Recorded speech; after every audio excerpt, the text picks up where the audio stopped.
Les Bamongo et les Batete là se considèrent par leur origine commune comme des enfants descendants d'un même père. Papa Bo, Moko et Kolobo, Moko. Raison pour laquelle ils s'appellent eux-mêmes dans leur langue le Mongo et Otetela Ana Mongo, qui signifie Moana et Mongo ou encore descendant de Mongo. Ces deux peuples ne se ressemblent pas seulement par leur façon de parler. C'est-à-dire que les Bamongo et les Batete là sont l'une des rares ethnies qui peuvent se communiquer et même se comprendre alors que chacun s'exprime dans leur langue maternelle. C'est étrange. Mais ils se comprennent, ils peuvent même se communiquer. Waouh, quel étrange. Moi je trouve ça étrange. Pas toi? Ils se ressemblent aussi par leur culture où ils sont tous patriarcats. Et c'est le fils aîné qui est l'héritier de tout le bien de son père et même les femmes de son père. C'est-à-dire quoi? Si son papa avait beaucoup de femmes et que le papa meurt aujourd'hui, le fils aîné est aussi l'héritier des femmes de son papa, sauf sa propre mère. Sauf sa maman. Ah oui, c'est logique. Sauf sa maman. D'ailleurs, chez les Batete, là, l'héritier porte un titre coutumier de Okito. Ils se ressemblent aussi par leur façon de se marier. Ils se ressemblent aussi par leur façon de considérer la sexualité dans la famille. Mais malgré toutes ces ressemblances frappantes, ils ont fini par se séparer. La question que vous vous posez certainement, c'est pourquoi les enfants d'un même père se sont-ils séparés pour former deux peuples distincts?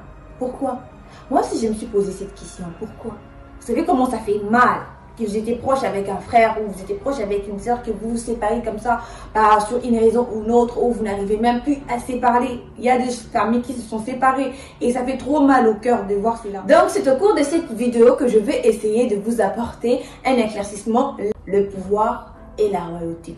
Mais les petits frères ce jour-là dit non, nada, ça va pas se passer comme ça. Moi je mangerai la tête.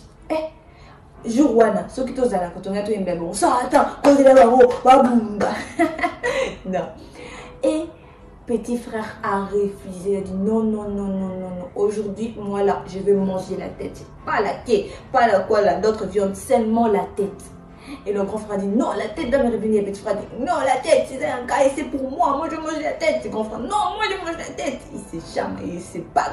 Donc, Bitumba. Il s'est chamaillé ce jour-là, il s'est battu ce jour-là. C'était tellement intense que son frère cadet est obligé de se séparer de son frère et de sa famille. Il a pris quelques de ses amis, ils sont allés s'installer à la rivière Lomami. Là où le cadet était allé, il créa sa propre famille et il était devenu roi. Et après, il a eu des enfants, il informa ses enfants que vous avez des oncles et que vous devez considérer tous les descendants de ces oncles comme vos propres frères, vos propres oncles et tout consort. Raison pour laquelle les Batete là considèrent les Bamongo comme leurs oncles et ils ont un profond respect pour ces sons. Et un Mongo peut entrer dans une maison où habitent les Batete là, et prendre quelque chose à sa volonté et à sa demande sans que ces derniers puissent répliquer. Tu viens au petit Canada, tu prends quelque chose et ils disent rien du tout parce que tu es leur oncle en fait. Pas n'importe qui, pas Moussoaï, il ne peut pas faire ça, Mongala ne peut pas faire ça. Mais les Bamongo et les Batete là peuvent se faire entre eux parce qu'ils se considèrent comme oncles et c'est vrai aussi, ils sont des oncles. Même à Kinshasa, ça se fait. Un Mongo peut imposer la décision de la famille des Batete là et ces derniers s'y soumettront parce que les Bamongo sont deux oncles. Notons que suite à cette guerre qu'une décision avait été prise, que ce soit du côté des Batete là ou du côté des Bamongo qui ne mangeront plus jamais la viande de l'antilope. Ils s'y soumettront parce que les Bamongo sont deux oncles. Notons que suite à cette guerre qu'une décision avait été prise, que ce soit du côté des Batete là ou du côté des Bamongo qui ne mangeront plus jamais la viande de l'antilope. Raison pour laquelle ni les Batete là ni les Bamongo jusqu'aujourd'hui ne mangent la viande de l'antilope. La modernité tend à diluer cette interdiction, mais ceux qui obéissent à la coutume existent encore. Donc ceux qui ne mangent pas cette viande existent encore. La deuxième version de cette histoire est que les deux frères se disputaient à cause d'une jolie femme qui revenait les droits à l'aîné. Nous sommes déjà arrivés à la fin de cette vidéo. J'espère que vous avez aimé tout ce que je vous ai exposé aujourd'hui. N'oubliez pas de laisser des... Bien comprendre la séparation des Anamongo, nous devons faire un pas au début de l'histoire, c'est-à-dire à la migration du peuple bantou provenant du Soudan vers l'Afrique centrale. Tous les Anamongo proviennent de plusieurs vagues migratoires des Bantous qui avaient commencé au Nigeria. Ensuite, et tous se sont retrouvés au Soudan pour enfin aller demeurer dans la partie nord du Congo, spécialement dans les parages des Lualaka. Quelque temps après, une partie de ces peuples migre juste vers les Kasaï orientales et une partie des Bandundu pour le peuple qui forme les Batetela. Quant à l'élément déclencheur de cette séparation, les hypothèses sont diverses au point que les écrits de Belge disent une autre chose et la tradition orale de ces peuples disent aussi une autre chose. Vu que je ne parle que de la culture africaine, c'est-à-dire que la connaissance qui nous a légué nos ancêtres, voici l'explication que les Anamongo donnent sur leur séparation. Tout a commencé par un conflit familial entre 2 ou 3 frères d'un même père. Il avait donc un père roi qui avait mis au monde 3 fils. Le premier s'appelait Mongo. Le deuxième, Tetela. Troisième, Lokele. Dans l'autre version, on dit que le papa avait 2 fils. Donc, ce qui veut dire le premier était Mongo et le cadet était Tetela.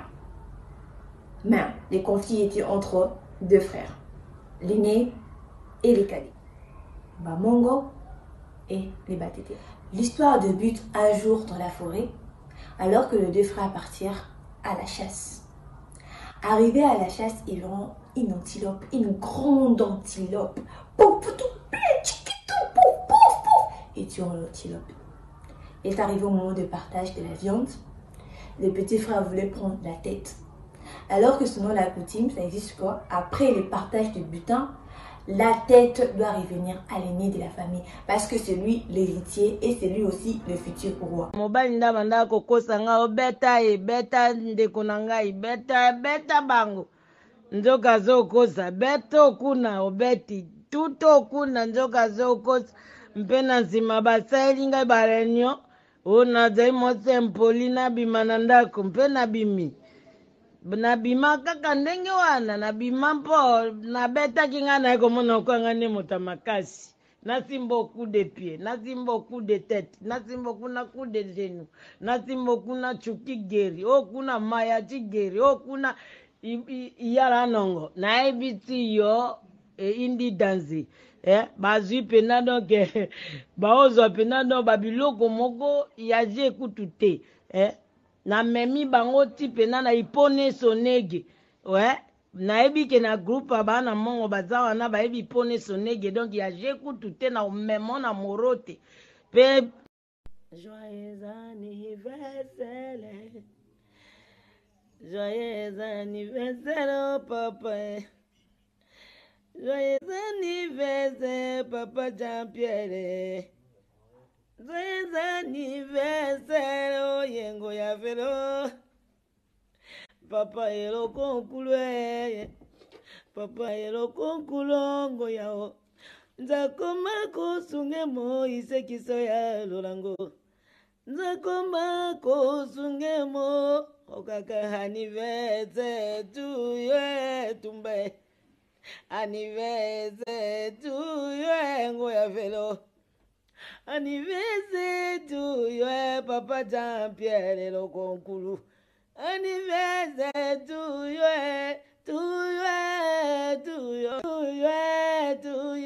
oh, notre anniversaire.